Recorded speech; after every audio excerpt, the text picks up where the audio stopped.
Get you some. Oh yeah! Mate, it's lucky she can cook.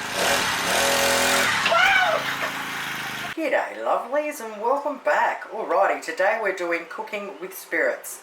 So Christmas is coming up and I've got a lot of recipes I want to bang out using alcohol, and I've got a few cocktails I want to make as well, and I thought let's go through what I've got so far. And yes, my kitchen by Christmas time is like a wet dream to an alkie. Alright, the Voc cherry brandy. So Voc brings out the cream de menthe.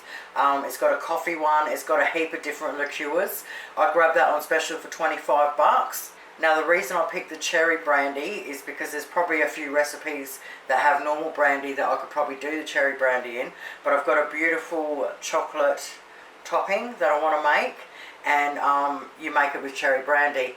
Now also I'm going to do a s'mores martini, which I found in a magazine, but I'm going to juice it up a bit and make our own topping and that for it, so that's going to be awesome. The good old Bailey's Irish Cream Liqueur. Alright, you just can't beat the Bailey's one, but you can get other brands, cheaper brands, and they still are nice. Alright, so that's made from cream, cocoa, and Irish whiskey. And it is bloody beautiful. Now obviously you can drink it on its own with ice, but I like doing a lot of different desserts with it, and they're great in a lot of different cocktails as well. So because it's a cream one and it's made from lots of milk, anything over 25 degrees, you should always store it in the fridge. Now, good old Bundy. It's a rum. It's Australian made and owned. Now, it's pretty special because it's made from sugar cane, so it definitely sets it apart from everything else in the world. And the sugar cane is actually grown in a volcanic soil in tropical Queensland. So I just thought that was really cool to know. So you use a lot of rum in cooking at Christmas time, and I always love to use the Bundy. Now if you come from overseas and you've never had a Bundy before, it'll kick your ass, but after a couple, you'll be Aussie. Good old Tia Maria. It's a beautiful coffee liqueur. It's made with coffee and rum. Now I can't remember where it was made before, but these days it's made in Italy. Now if you've got a recipe that you need a coffee liqueur for, you can also use Kahlua. Kahlua is also a coffee liqueur that's made from coffee and rum, and it is made in Mexico. Frangelico. Oh, mate, this one's been around for a while.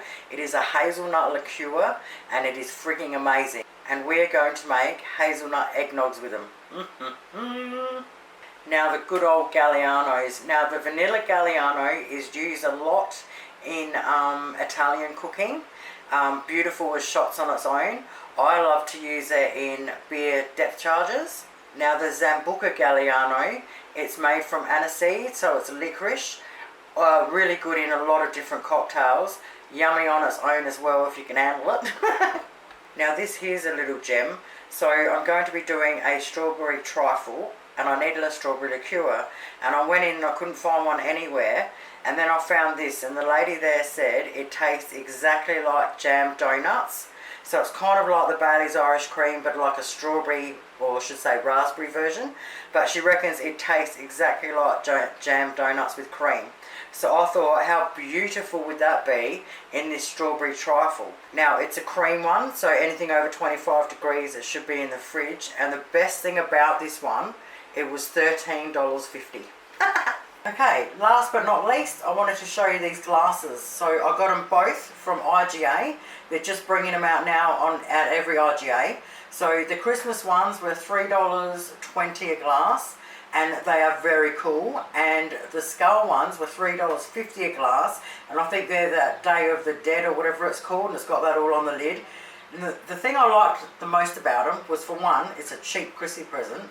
And for two, with the lids on them like that, they would be absolutely awesome for camping. So I just wanted to thank everybody for all their birthday wishes and that. I tell you what, I love you all to bits. Now we can't go finishing this video without doing something. So we're going to do my most favourite shot in the world, and that is a Slippery Nipple. First thing we need is Bailey's Irish Cream, and you need to have it in the fridge so it's nice and cold.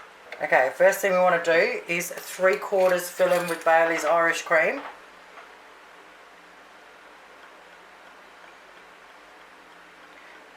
Alright, well these are really big glasses, so I'm going to go just over half. I better not go crazy. Cray. Then we want to get our Galliano's Zambuca. And the trick is we want to very carefully try and just pour it down the side.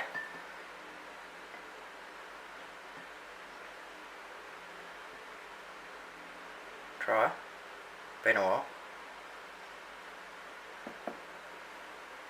I'll try this side of this one.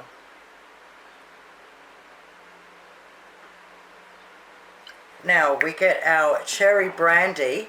Now I couldn't find an eyedropper anywhere and I'm absolutely spewing.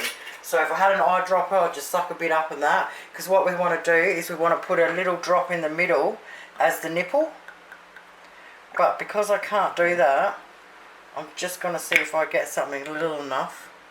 Whether I can just drop a drop in there.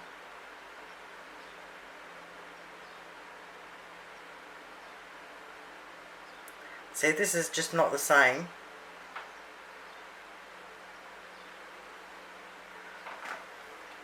See, it's not the same as the liqueur you used to be able to get years ago. It was that thick, you'd be able to sit a drop on top and see it. So, the other way, this is probably why everybody does it this way these days. You would get a fresh cherry, if you had fresh ones, and you drop it in the top. Now, fresh cherry will float. That one clearly doesn't. Alrighty, even though my nipple's sunk and it's not all quite right, well, that's appropriate for turning 50. Still going to taste absolutely bloody amazing. I'll improve on that in the future. Cheers, you beautiful people, you. Thank you so much for everything. Have an awesome night, and I'll see you soon. Toodles!